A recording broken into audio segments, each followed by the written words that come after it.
राज श्यामा राज श्यामा राज श्यामा कहिए राज श्यामा बोलो राज श्यामा कहिए राज श्यामा राज श्यामा राज श्यामा कहिए राज श्यामा राज श्यामा राज श्यामा कहिए विध राखे राज तेहि विध रहिए विध राखे राज तेहि विध रहिए विध राखे राज तेहि विध रहिए विध राखे राज तेहि विध रहिए श्री राज श्यामा राज श्यामा राज श्यामा कहिए राज श्यामा राज श्यामा राज श्यामा कहिए राधे कृष्ण राधे कृष्ण राधे कृष्ण कहिए राधे कृष्ण राधे कृष्ण राधे कृष्ण कहिए जय वेद राखे कृष्ण देहि विध रहिए देहि विध राखे कृष्ण देहि विध रहिए जय वेद राखे कृष्ण देहि विध रहिए देहि विध राखे कृष्ण देहि विध रहिए श्री राज श्यामा राज श्यामा राज श्यामा कहिए राज श्यामा राज श्यामा राज श्यामा कहिए तेहि विध राखे राज तेहि विध रहिए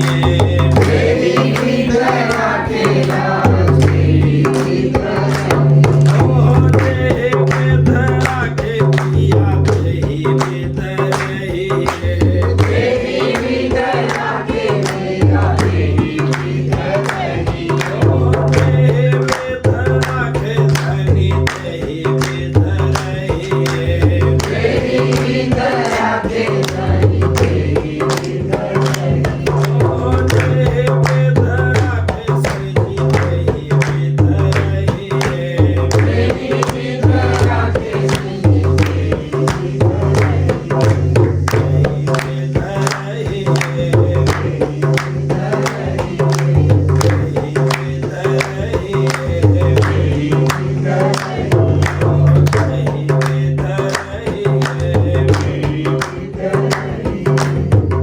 કૃષ્ણ કનૈયાલાલ કી જય. આજે ખૂબ જ આનંદનો દિવસ છે. પહેલી વાર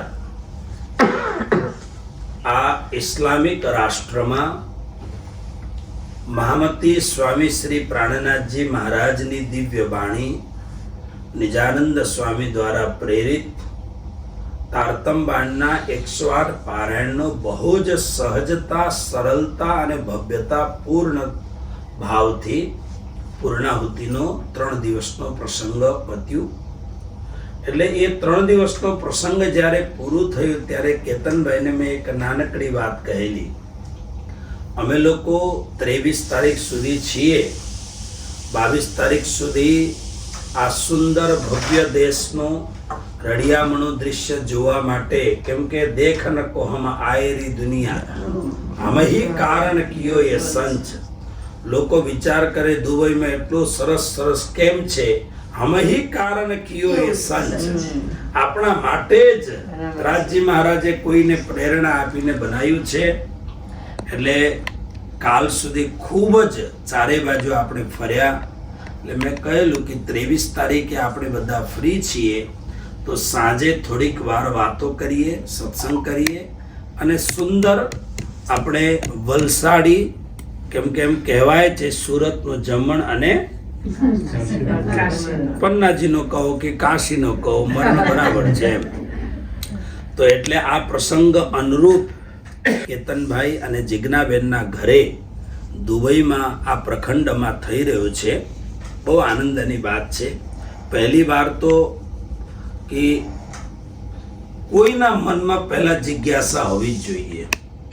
છેલ્લા 2-3 વર્ષથી શ્રી કૃષ્ણ પ્રણામી ધર્મનું નિજાનંદ સંપ્રદાયનું અહીંયા થોડુંક વધારે પડતું પરચમ ચાલી રહ્યો છે. ખૂબ સારી રીતે અહીંયા બી કથા એ તે થઈ રહી છે. તો આપ સૌના મસ્તિષ્કમાં એક ભાવ જાગ્યો કે આ 108 પારાયણની પૂર્ણાહુતિ અહીંયા કરીએ. રાજજી મહારાજે અને આપણા બધા સુંદર સાથની ખૂબ જ મહેનતથી આ કાર્યક્રમ સફળતાપૂર્વક પૂર્ણ થયું.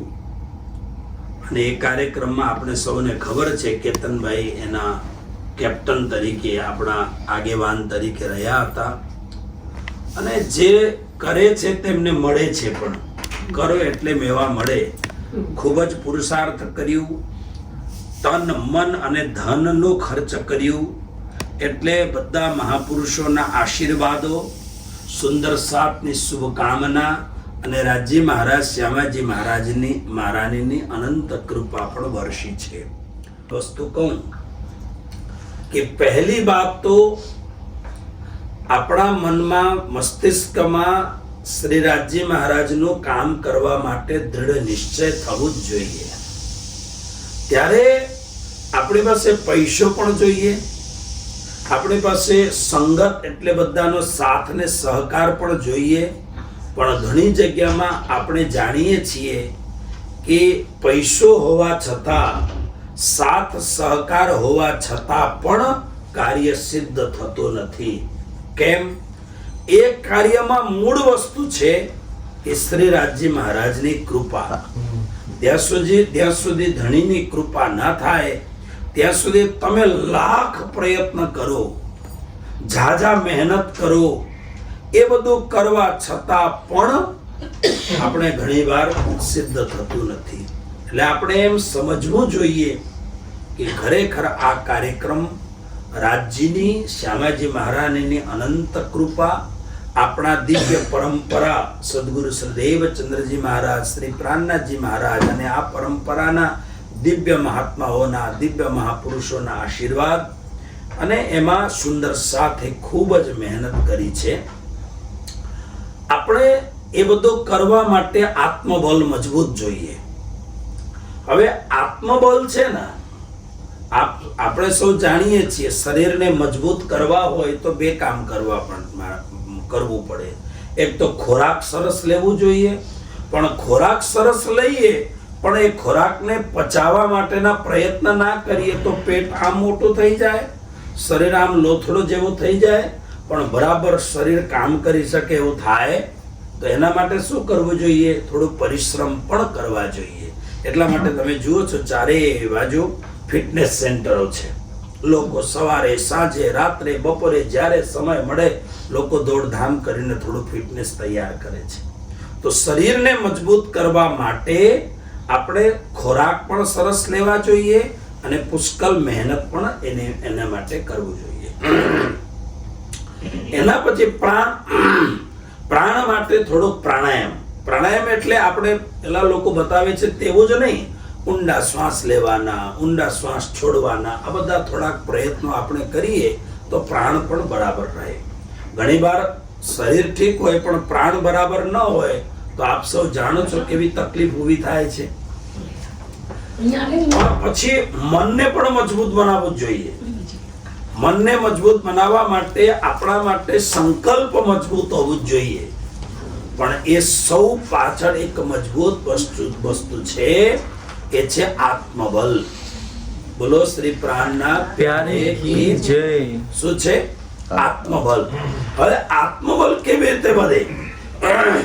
આત્મબળને વધારવા માટે એક જ ઉપાય છે, સચોટ ઉપાય છે, ભક્તિ કરવી જોઈએ, નામ જાપ કરવા જોઈએ.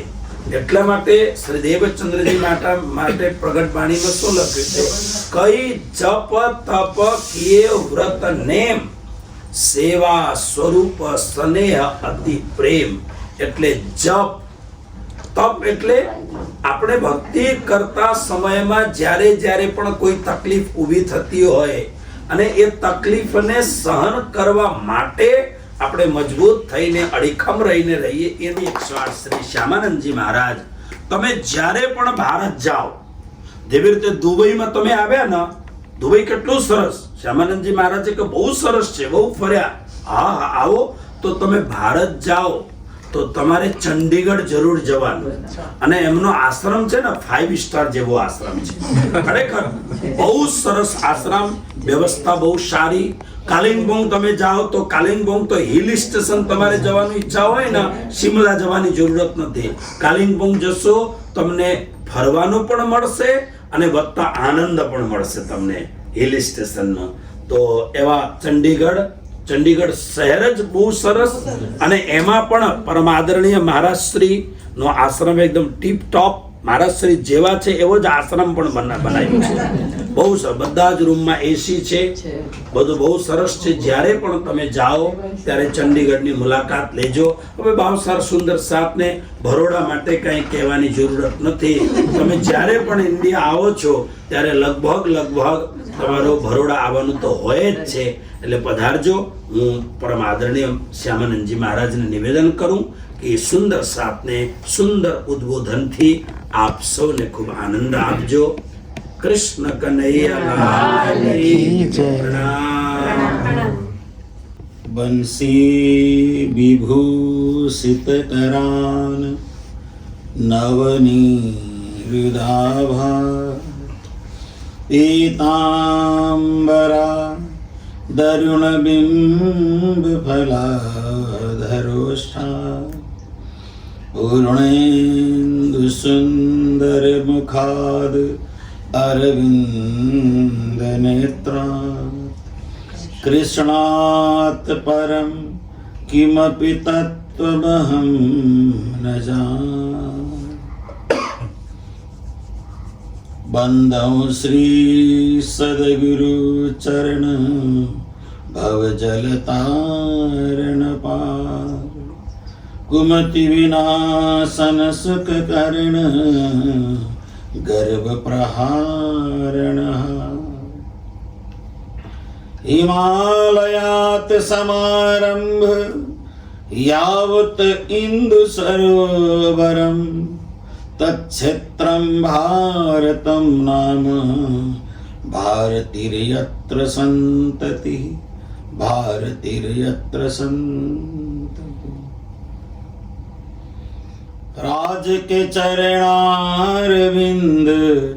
श्यामा के चरणारविंद राज के चरणारविंद श्यामा के चरणारविंद राज के चरणारविंद श्यामा के चरणारविंद राज के चरणारविंद श्यामा के चरणारविंद. तेरे तो आधार राज श्यामा के चरणारविंद मेरे तो आधार श्यामा के चरणारविंद मेरे तो आधार राज श्यामा के चरणारविंद मेरे तो आधार राज श्यामा के चरणारविंद. श्री जी के चरणारविंद सद्गुरु के चरणारविंद श्री जी के चरणारविंद सद्गुरु के चरणारविंद श्री जी के चरणारविंद सद्गुरु के चरणारविंद श्री जी के चरणारविंद सद्गुरु के चरणारविंद. मेरे तो आधार राज श्यामा चरणारविंद मेरे तो आधार राज श्यामा के चरणारविंद. पिया के चरणारविंद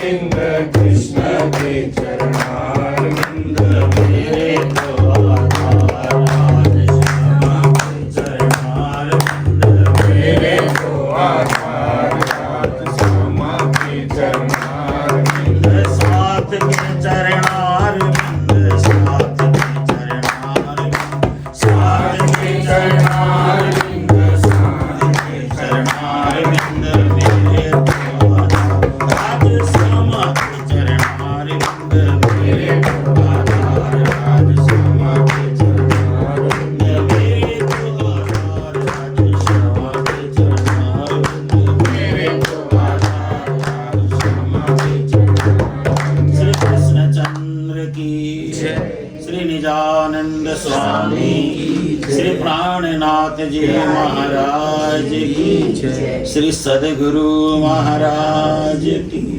अपने अपने गुरुदेव की सर्व सुंदर साथ की परम आदरणीय परम पूज्य महाराज श्री 108 मोहन प्रियाचार्य जी, मेरे परम मित्र परम सखा, बचपन से हम एक साथ रहे। छोटी उम्र से कम 7-8 साल की उम्र से हमने साथ साथ अपना बचपन जिया, जवानी जिया।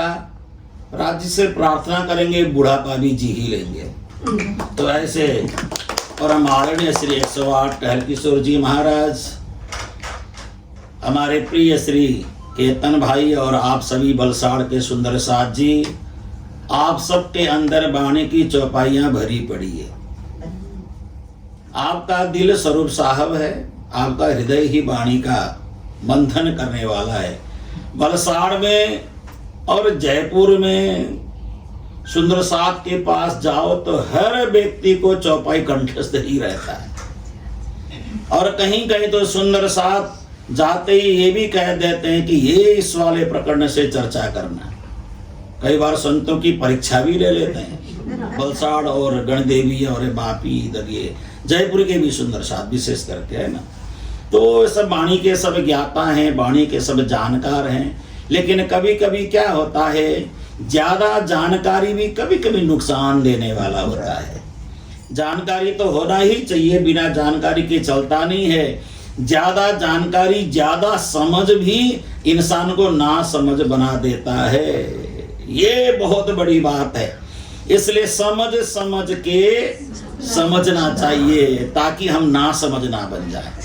अच्छी तरह से समझें, सारी बात समझें ताकि हमें ना समझी ना आए।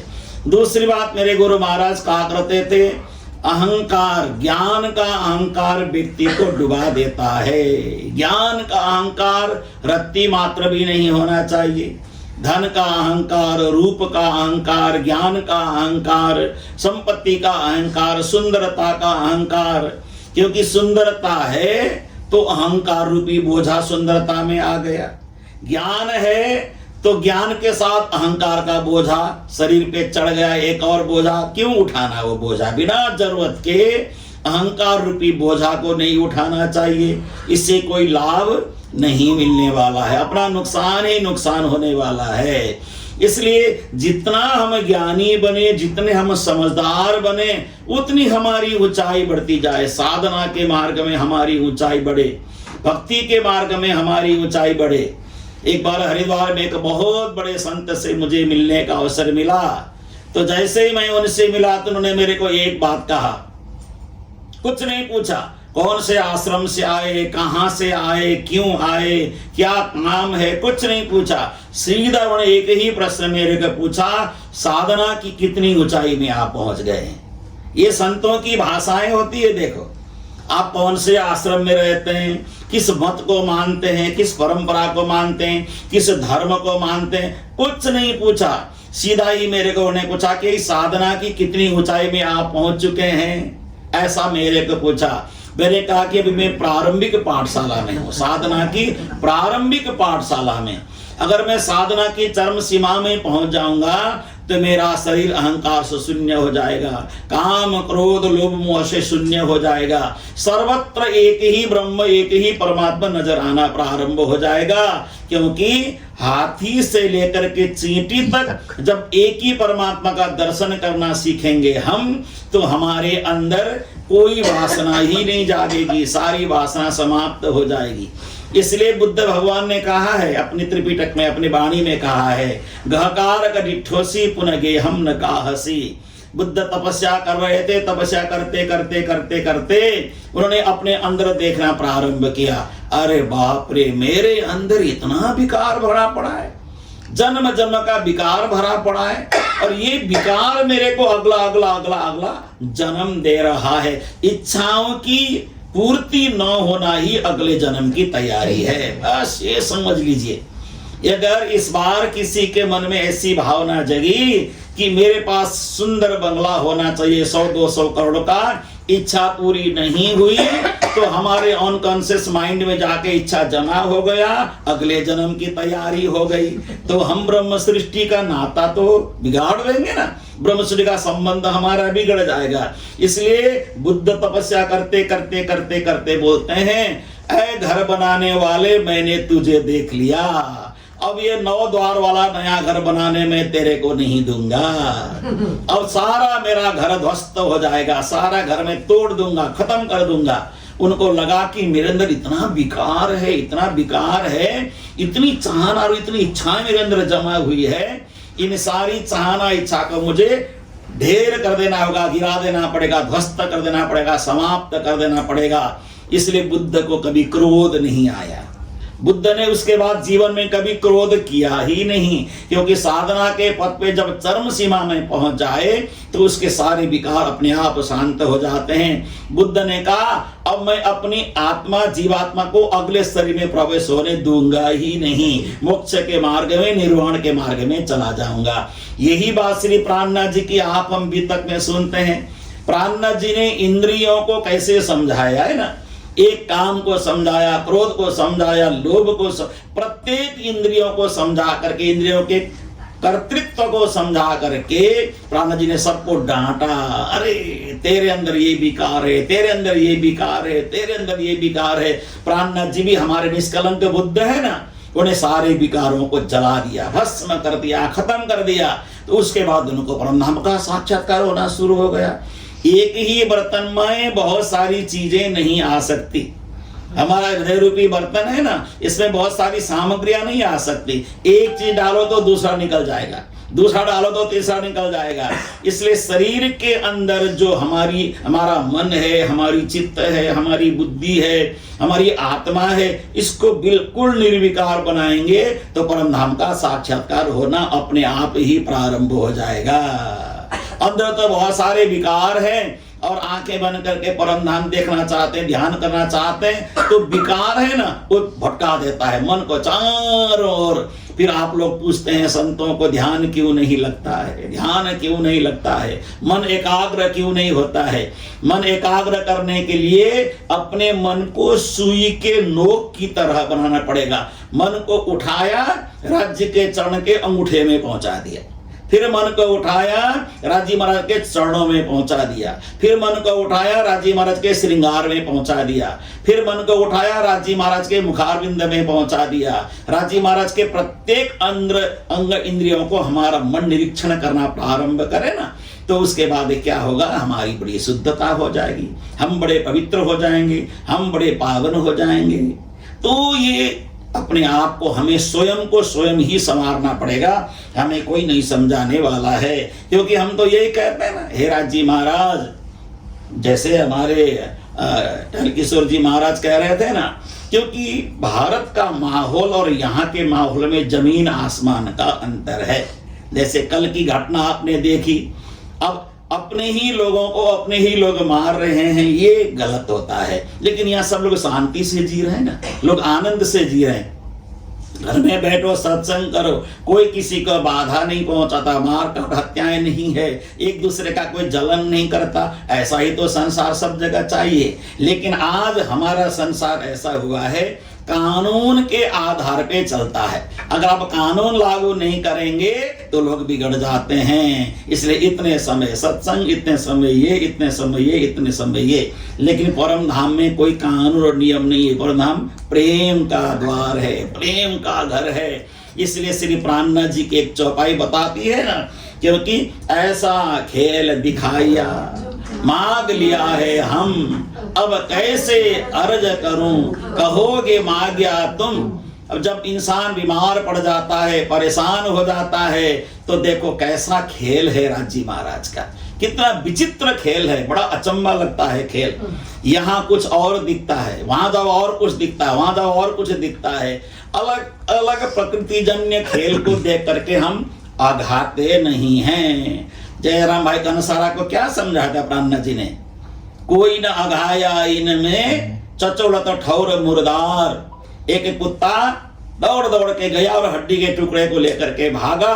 जा करके हड्डी से रस लेने की कोशिश करता है, इधर चूसता है, उधर चूसता है, उधर चूसता है। 1 घंटा चूसने के बाद अब कुत्ते को लगा रस आना शुरू हो गया। एक महात्मा जी सामने से निकले। महात्मा जी ने कहा, अरे ये कुत्ता मुंह में लहूलुहान हुआ पड़ा है और अब ये तक हड्डी को चूस ही रहा है। महात्मा जी ने हड्डी को निकाला तो कुत्ता गुर्राने लगा, नहीं मुझे रस आ रहा है, इसको फेंकना नहीं। लेकिन उस कुत्ते को क्या पता, उस हड्डी के खुरदरेपन से उसके मुंह में घाव होकर के उसी के मुंह से खून आ रहा है, उसी को चूस करके खुश हो रहा है। तो यही हालत हम सब की है ना। प्राणनाथ जी ने यही तो कहा, चचौलता ठौर मुर्दार, इस मुर्दे संसार को चूस चूस करके तुम्हारा पेट नहीं भरा। इसलिए संतों ने क्या कहा है, यह मुर्दों का गांव साधो, यह मुर्दों का गांव, क्षण एक कोई रहन न पावे, किसका लीजे नाम, साधो यह मुर्दों का गांव। ये तो मरने का देश है, मरने के देश में अमर होने की कोशिश कर रहे हैं, ये पूर्ण असत्य है। इसलिए श्री प्राणनाथ जी ने कहा, ऐसा खेल हमने मांगा, अब ये खेल न छोड़ा जाता है न पकड़ा जाता है। पकड़ने की कोशिश करते तो छूट जाता है, छोड़ने की कोशिश करते तो माया हमें पकड़ लेती है। अब आप यहाँ पे बैठे लेकिन घर की याद तो आ ही रही है। अब आज घर पहुंचेंगे, कल घर पहुंचेंगे, परसों घर पहुंचेंगे, घर की याद तो आ ही रही है ना। जैसे हमें यहाँ की घर की याद आ रही है, वैसे ही परम धाम की याद निरंतर आते रहना चाहिए। बस यही तो है राज्य का सुख, और कुछ नहीं है। और राज्य से प्रार्थना भी कैसे करें? मांग लिया है हम, खुद ही मांगा, खुद ही मांगा ना। मार्केटिंग करने चले गए, सामान लेके आ गए और सामान रखने के बाद देखने लग गए, अरे बाप रे, तो सामान ये नहीं लाती तो क्या होता, ये नहीं लाना चाहिए, नहीं लाना चाहिए, फालतू सामान आ गया। अब आ ही तो गया सामान, अब क्या कर लोगे? उसको भुगतो ना, भुगतना ही पड़ेगा ना उसको। तो ऐसे ही संसार में खेल को मांग ही लिया तो भुगतो, बीमार भी हो जाओ, कोरोना भी खाओ, कोरोना भी हो जाए, बीमार भी हो जाए, तरह तरह की परेशानियां भी आ जाए, लेकिन सोचो कि राजी महाराज की कृपा है। ये सब राजी महाराज की कृपा से ही संभव है। जितनी परेशानी उतने राजी नजदीक, बस इतना ही समझना चाहिए। अब राज्य से प्रार्थना करना भी बड़ा मुश्किल है, क्योंकि राज्य सीधा कह देंगे तुमने मांगा हमने दिया, हम क्या कर सकते हैं। ऐसा खेल दिखाया, मांग लिया है हम, अब कैसे अर्ज करूं, कहोगे मांगिया तुम। हम अंदर से कॉन्फिडेंस हो रहा है, राजी पक्का यही बोलेंगे कि तुमने मांगा हमने दिया, भुगतो, क्या कर सकते हैं ना। तो ये संसार को भोगते हुए, संसार को देखते हुए, वैसे हम लोग यहाँ महात्मा लोग बैठे ना, हम लोग ठीक है इस मामले में। क्यों?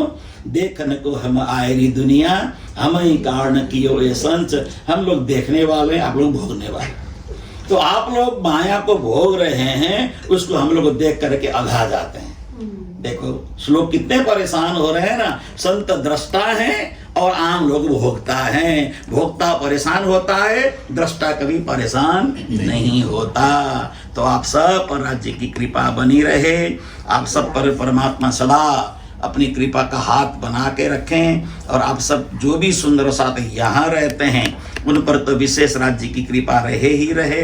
जहाँ भी हम दुनिया के किसी भी कोने में हम सुंदर साथ के रूप में हैं, तो हम सब प्रसन्न रहें, आनंदित रहें, खुश रहें। परमात्मा की कृपा निरंतर बनी रहे। और हमारे प्रिय श्री कीर्तन भाई इनको मैंने बहुत परेशान किया जब मैं इधर आ रहा था। तो वीजा भेजो, वीजा भेजो, ये भेजो, वो भेजो, क्योंकि मैं तो आ नहीं रहा था, लेकिन अचानक बन गया आने का, तो मैं आना बन गया, तो आप सबसे मिलने का अवसर भी मिला। और सबसे बढ़िया है कि इतनी बंजर जमीन में, एक इतनी बंजर जमीन है ना, यहाँ कुछ भी नहीं है, पानी तो है ही नहीं यहाँ पे, साल में एक बार बरसात होती नहीं होती, भी कोई भरोसा नहीं है, फिर भी सर्वत्र फूल खिला रखा है। देखो प्रकृति के साथ लोगों का कितना प्यार है। छोटी सी पाइप सब जगह फैला करके पानी, एक एक बूंद पानी की रक्षा अगर ये लोग करते हैं तो हम भारतीय लोग क्यों नहीं कर सकते? हमें भी करना चाहिए, बड़ी शिक्षा मिलती है। तो आप सबको प्रणाम करते हुए अपने शब्द को यहीं पर विराम दे रहा हूँ। पूज्य महाराज श्री मंत्रेचार्य जी आप सभी को थोड़े आशीर्वाद प्रदान करेंगे।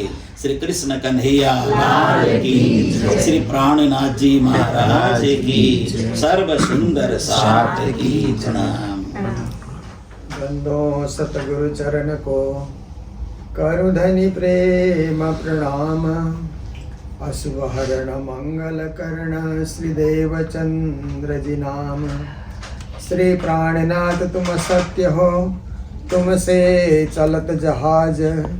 मैं अधीन करनी नहीं, बाह ग्रहे की लाज। मंगल कृष्ण प्रणाम है, मंगल धर्म प्रकाश। मंगल सुंदर साथ हैं, मंगल धाम उजास। मंगल सुंदर साथ हैं, मंगल धाम उजास। बोलो वृंदावन बिहारी लाल की जय। सतगुरु महाराज की जय। प्राणनाथ प्यारे की जय। गुरु जी मंगलदास महाराज की जय। मन राज भजो, मन राज भजो, मन राज भजो, मन राज भजो, मन राज भजो, मन राज भजो, मन राज भजो, मन राज भजो, मन राज भजो, अभिमान तजो, मन राज भजो, अभिमान तजो, मन राज भजो, मन राज भजो, मन राज भजो, मन राज भजो, मन कृष्ण भजो, मन कृष्ण भजो, मन कृष्ण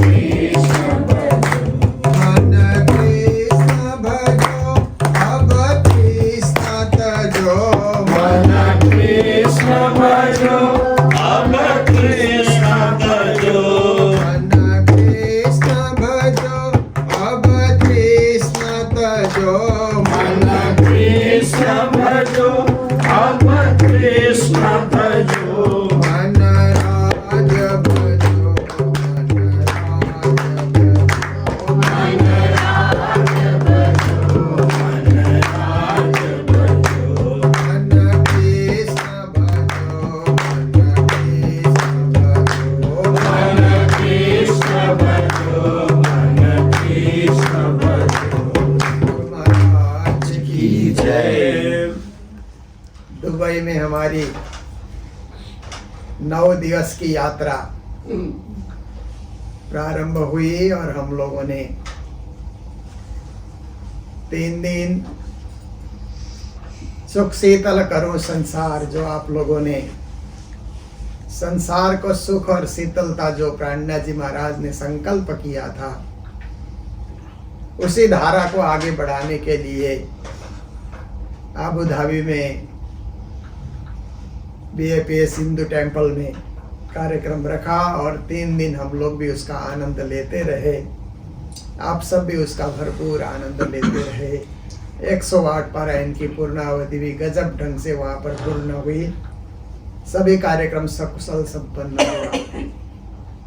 तो दुबई की तरफ सभी लोगों का आकर्षण है कि एक बार दुबई की यात्रा हो जाए, और यात्रा जब धार्मिक होती है तो और ज़्यादा प्रभावी यात्रा होती है। तो हमारे कालिम्पोंग से, सिलीगुड़ी से, उस क्षेत्र से, सिक्किम से, नेपाल से भी लगभग 300-400 सुंदर साथ आए, अलग अलग ग्रुप बना करके आए।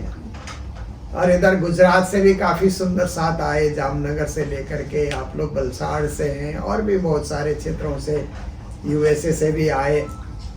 तो देखिए इतना अच्छा समागम हुआ। उसके बाद सभी की हार्दिक इच्छा थी कि दुबई के सुंदर सुंदर जो दर्शनीय स्थान है उन्हें देखा जाए। तो हम लोगों को भी उनके साथ साथ उन स्थानों में, मैं तो पहले भी घूम चुका था, फिर भी दोबारा भी सुंदर साथ के साथ घूमने का मौका मिला। तो आज यहाँ एक सत्संग का सुंदर माहौल बना हुआ है। हमारे दोनों महापुरुषों ने आप लोगों को अच्छी अच्छी बातें बताई। तो मैं भी प्राणनाथ जी महाराज की वाणी से एक चौपाई का सारांश रखना चाहूँगा, क्योंकि एक चौपाई को समझेंगे तो सब चौपाई को समझेंगे। जैसे देखिए माताएं भोजन बनाती है तो चावल पका कि नहीं, एक दाने को मसलती है तो सब पक गया उनको अनुभव हो जाता है। हर एक को मसलना नहीं पड़ता है उन लोगों को, एक ही चावल को मसलने से पता लग ही जाता है। ऐसे ही एक चौपाई को हम अच्छी तरह समझें, सोचें, विचार करें। प्राणनाथ जी तो एक चौपाई को भी ज्यादा मानते हैं। अर्ध लबे तारो अर्थ सरे, ऐसा कहते हैं। आधा लव मात्र से भी तुम्हारा काम बन जाएगा। तो भी हम लोग एक चौपाई का मर्म समझना चाहेंगे। तो प्राणनाथ जी कहते हैं, महामती कहे संबंधी सांभलो, मारा शब्दातीत सुजान, चरण सो चित्त पूरा बाधो, जब लग रहे घट में प्राण। ये उनकी चौपाई है। तो प्राणनाथ जी कहते हैं, हे मेरे संबंधी। अब संबंधी किसको कहा जाए? दुनिया में जो रिश्तेदारी होती है उनको संबंधी हम लोग मानते हैं, पर जो रिश्तेदारी में लोग आते हैं, दुनिया के संबंधी लोग हैं, उनको हमेशा राजी रखना बहुत कठिन काम है।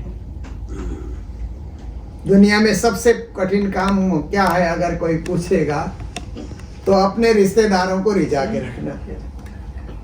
कोई ना कोई नाराज होता ही होता है। शादी का प्रसंग हो तो भी एक न एक नाराज होगा ही, धार्मिक प्रसंग हो तो भी कोई ना कोई नाराज रहता ही है। तो इससे हमें ये ज्ञान लेना है कि संसार वालों को या रिश्तेदारों को कभी कोई रिझा करके राजी हमेशा नहीं रख सकता है। और दूसरे हमारे रिश्तेदार कौन है कि परम धाम के रिश्तेदार। हमारे जितने भी सुंदर साथ हैं परम धाम के रिश्तेदार, परम धाम के संबंधी हो गए। इनको रिझाना सबसे सरल काम है। संसार के रिश्तेदारों को तो पैसा दे करके, सामान दे करके भी खुश नहीं किया जा सकता है, पर परम धाम के जो सुंदर सात रूपी रिश्तेदार है ना, उनको केवल प्रणाम करने से खुश हो जाएंगे। कुछ देने की जरूरत नहीं है। आप प्रेम से हाथ जोड़ करके प्रणाम सुंदर साथ जी बोलिए तो आपसे गले लगने के लिए दौड़ दौड़ करके आते हैं। क्योंकि हमारे सुंदर साथ तो गुजरात में हैं, गुजराती है, पंजाबी हैं, देखिए नेपाली हैं, बिहारी हैं, यूपी हैं, मध्य प्रदेश के हैं, और भी भारत के बहुत सारे प्रांत से नेपाली हैं। किसी भी जाति का, किसी भी क्षेत्र का, किसी भी भाषा का बोलने वाला क्यों न हो, जब प्रणाम का उच्चारण होता है तो सामने वाले सुंदर साथ को बहुत खुशी होती है कि देखो हमारा सुंदर साथ है, हमारा प्रणामी सुंदर साथ है, हमारे निज घर का साथी है, निज धाम का साथी है। ऐसा अनुभव होता है और अपने आप वो प्रसन्न हो जाते हैं, खुश हो जाते हैं और आपसे बातें करने के लिए, आपसे मिलने के लिए, आपका हालचाल पूछने के लिए अपने आप ही तैयार हो जाते हैं। तो प्राणनाथ जी उन सुंदर सात रूपी संबंधियों को कहते हैं कि महामती कहे संबंधी सांभलो, हे मेरे परम धाम के संबंधी सुंदर साथ जी आप लोग सुनो। फिर क्या कहते हैं कि मारा शब्दातीत सुजान, फिर और उनके लिए और महिमा मंडित करते हुए कहते हैं कि आप शब्दातीत हैं, क्योंकि परम धाम का संबंध शब्दातीत का संबंध है, संसार का संबंध शब्दों का संबंध है। संसार में शब्द बोल करके एक दूसरे के दिल को हम समझ सकते हैं, एक दूसरे के हाव भाव को हम समझ सकते हैं, और कौन कैसा है उसके शब्द को सुन करके हम समझ सकते हैं ना। जैसे आप देखिए, कुछ लोग शब्द बोलते हैं तो बड़े अहंकार में बोलते हैं, थोड़ी देर बोलने के बाद पता लगता है कि इनके शब्दों में अहंकार छुपा हुआ है। और कुछ लोग शब्द बोलते हैं तो राजनीति की भाषा में बोलते हैं, थोड़ी देर आप देखिए तो लगता है कि इसकी पूरी भाषा में राजनीति फंसी हुई है। कुछ लोग शब्द बोलते हैं तो व्यापारी भाषा में बोलते हैं, और कुछ लोग साहित्यकार होते हैं तो साहित्य की भाषा में शब्द बोलते हैं। तो आप देखिए कि दुनिया में शब्द बोलने के लिए रंग ढंग अलग अलग है, पर प्राणनाथ जी महाराज उन शब्दों से परे जाकर के शब्दातीत भी है ना। शब्द से परे को शब्दातीत कहा जाता है, काल से परे को कालातीत ऐसे करके कहा जाता है। तो शब्दातीत का क्या होता है कि जब हम परमधाम की यात्रा में चलते हैं, परमधाम के चिंतन में हम चलते हैं, तो पहले तो शब्दों का ही सहारा लिया जाएगा, वाणी की चौपाइयों का सहारा लिया जाएगा। पर जब ध्यान में हम बैठते हैं तो शब्दातीत हो जाते हैं। फिर ना कोई चौपाई हमें उस समय बोलना है, ना कोई शब्द को हमें वहाँ कुछ सजाना है।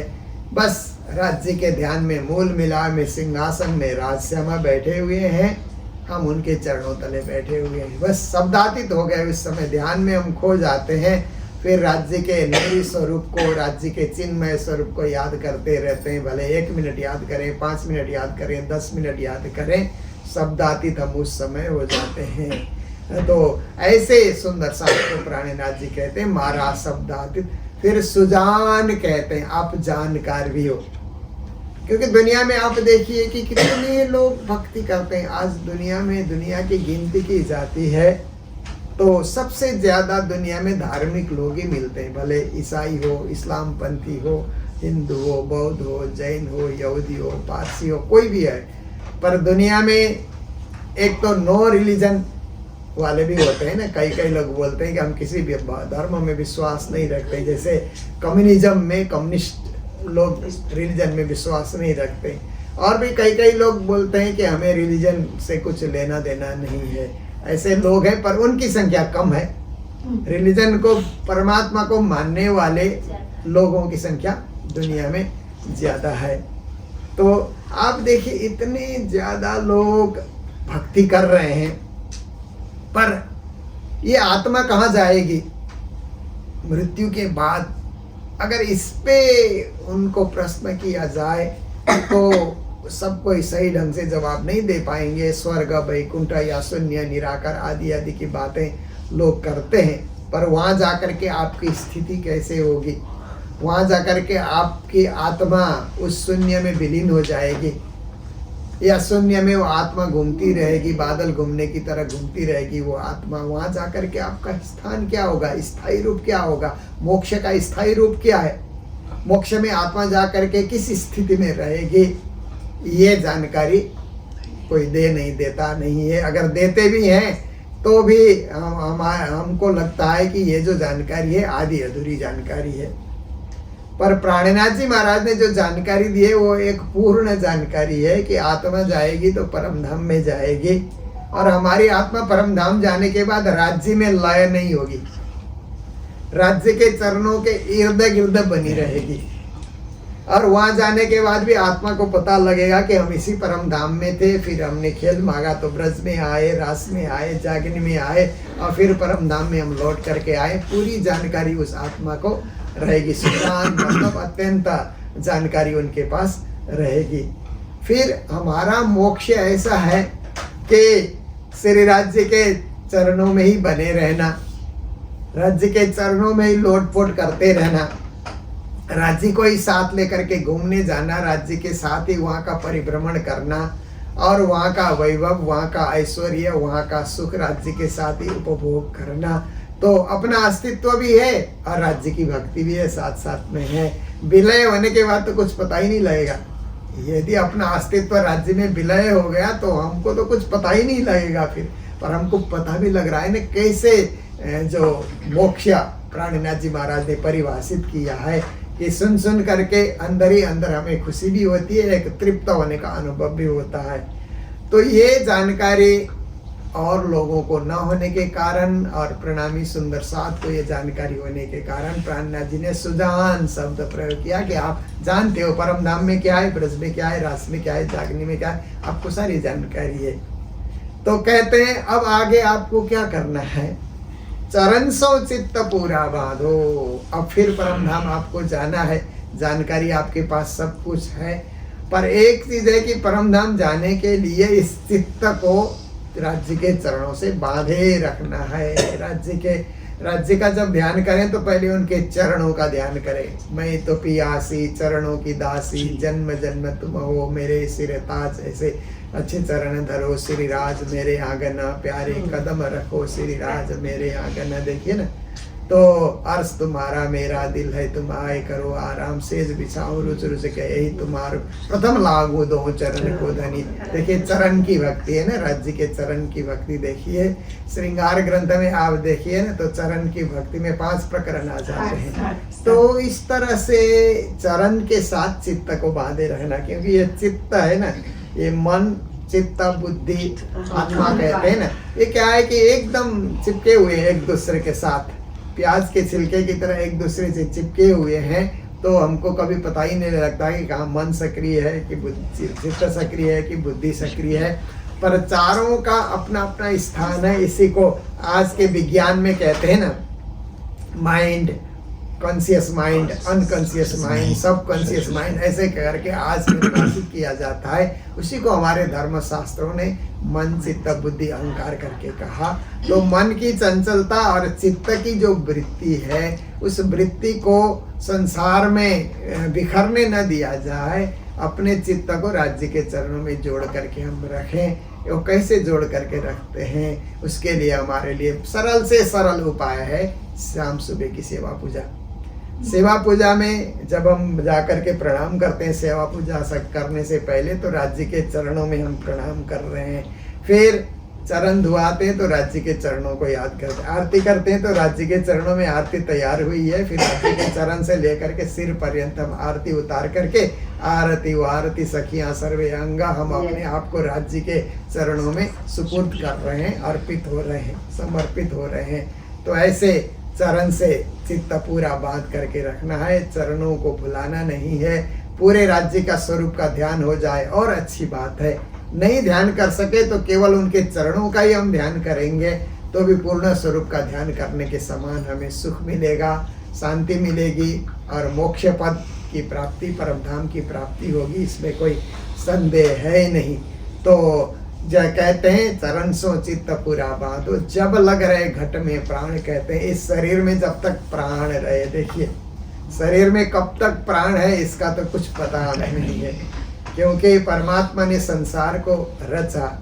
एक कंपनी माल बनाती है तो गारंटी देती है ना कि इतने साल तक ये चीज चलती रहेगी, ऐसे करके गारंटी कार्ड हम साथ में लेकर के आते हैं। पर परमात्मा ने इतना सुंदर मानव जीवन और मानव शरीर, इतनी सब बुद्धि दे करके हमको भेजा, पर गारंटी कार्ड साथ में नहीं दिया है, क्योंकि वो देंगे तो लोग क्या है कि अभी तो बहुत दिन जीना है, ऐसा करके उठपटांग काम करने लगेंगे, कुछ भी कर सकते हैं। इसीलिए आज भी भजें, कल भी भजें, परसों भी भजें, क्या जीवन का क्या भरोसा है, रोज ही हम उनको भजते रहें। इसके लिए उन्होंने हमको उनके तरफ आकर्षित करने के लिए, उनकी भक्ति में खोने के लिए हमें ऐसा इतने साल तुम जियोगे ये पक्का नहीं बताया है। इसलिए जब तक शरीर में प्राण रहे, देखिए परमात्मा ने भी कैसा ये शरीर रचा है कि फुटबॉल में जो हवा है ना, वो हवा कहीं जरा सा छेद होने से वो फुटबॉल एकदम से पिचक जाता है, पर यह शरीर में 9 छिद्र होते हुए भी प्राण वायु इसी में रुका हुआ है। ऐसे राज्य महाराज की परम लीला है। तो ऐसे अनिश्चित संसार में रहते हुए भी निश्चयात्मक बुद्धि बना करके श्री राज्य की भक्ति हम करते रहें, और जब तक घट में प्राण रहे, शरीर में जब तक श्वास चले, तब तक राज राज धनी धनी पिया पिया तू ही तू, निज नाम श्री कृष्ण जी अनादि अक्षरातीत, इसका जाप निरंतर चलता रहे। देखिए हम लोग छोटे थे तो माता पिता ने इसी निज नाम से, राजश्यामा से निज नाम से हमें पढ़ाना शुरू किया। फिर हम लोगों ने सेवा पूजा याद किया, मेहर सागर याद किया, वाणी की कई चौपाइयाँ याद की, सब कुछ याद करके जानकारी लेते बीतक और बहुत कुछ विराट सत्संग सीख करके हम कहाँ पहुँचे। और बुढ़ापे आने के बाद सब कुछ विस्मृति होते जाती, सब कुछ भूलते भूलते भूलते फिर उसी तरह से लास्ट में आकर के राजश्यामा के चरणारविंद को ही हमें ध्यान करना है। और इस प्रकार से राजश्यामा के चरणारविंद में ध्यान बना रहेगा, एकाग्र हम बने रहेंगे तो परम धाम हमारे लिए दूर नहीं है। इतहीं बैठे घर जागे धाम, पूर्ण मनोरथ हुए सब काम। धनी श्री मामति हस्ताली दे, साथ उठा हस्ता सुख ले, साथ उठा हस्ता सुख ले। उस भक्ति और उस परंपरा से हम यहीं बैठे बैठे आत्मा को परम धाम में जगा सकते हैं। फिर तो वह आनंद ही आनंद है, कोई चीज की कमी नहीं है। तो ऐसे इस जगत में हम लोग आकर के जिस देश में, जिस वेश में, परिवेश में रहो, राजश्यामा राजश्यामा राजश्यामा नित कहो।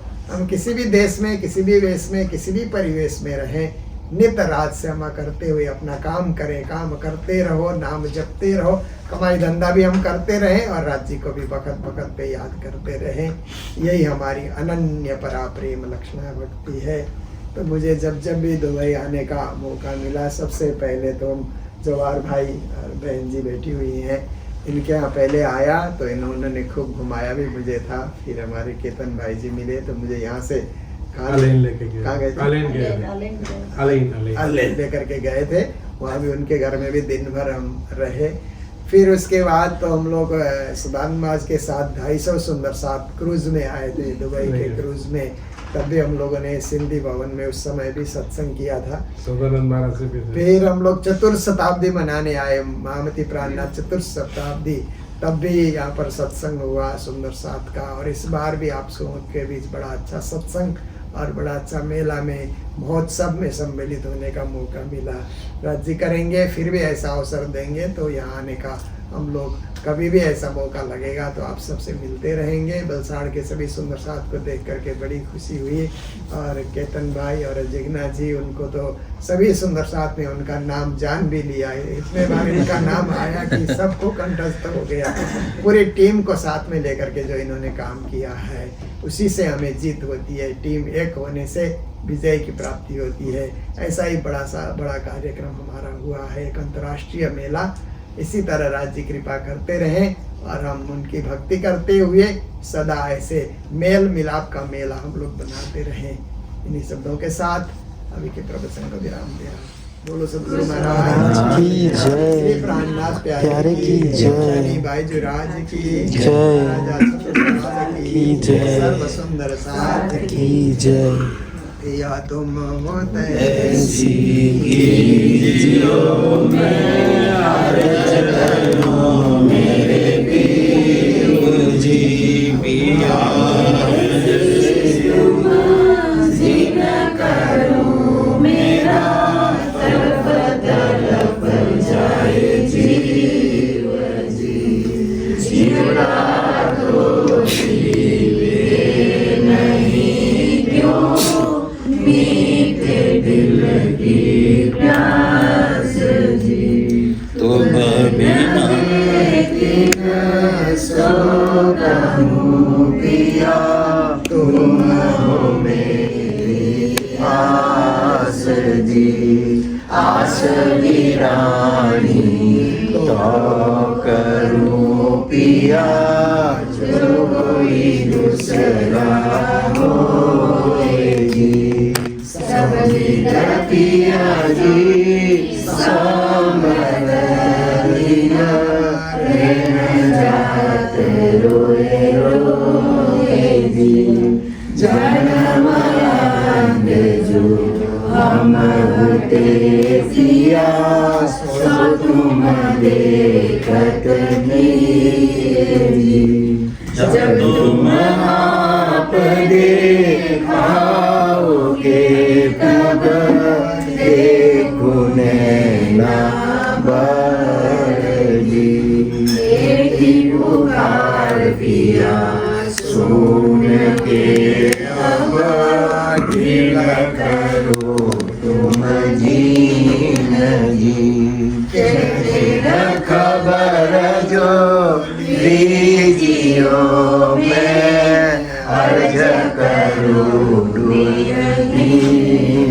जी एटी अर्ज तो करूँ पिया बीच परी अंतराय जी सो अंतरायारी काल के दुल्हाली जो कंठ लगाए जी कंठ लगाए कंठ सो पिया कीजे सविलास जी वारण जाए श्रीरावती पिया राखो चरणों के पास जी तुम दुल्हा में दुल्हन पिया और न जानो बात जी इसका जो सेवा करूं पिया सब अंगो साक्षात जी सदा सुख दाता सीता मगनी मैं कहाँ कहूँ इन बात जी श्री ममती युगल स्वरूप वर प्यारी अंगना बल बल जाए जी सुख दाता सीता मगनी मैं कहाँ कहूँ इन बात जी श्री ममती युगल स्वरूप पर प्यारी अंगना बल बल जाए जी प्यारी अंगना बल बल जाए जी पिया तुम ऐसी कीजियो मैं अर्ज करूँ मेरे पीर जी मैं अर्ज करूँ मेरे पीर बोलो श्री प्राणना प्यारे की जय राम के धनी की जय कृष्ण कन्हैया लाल की जय समस्त सुंदर सात की जय प्रणाम।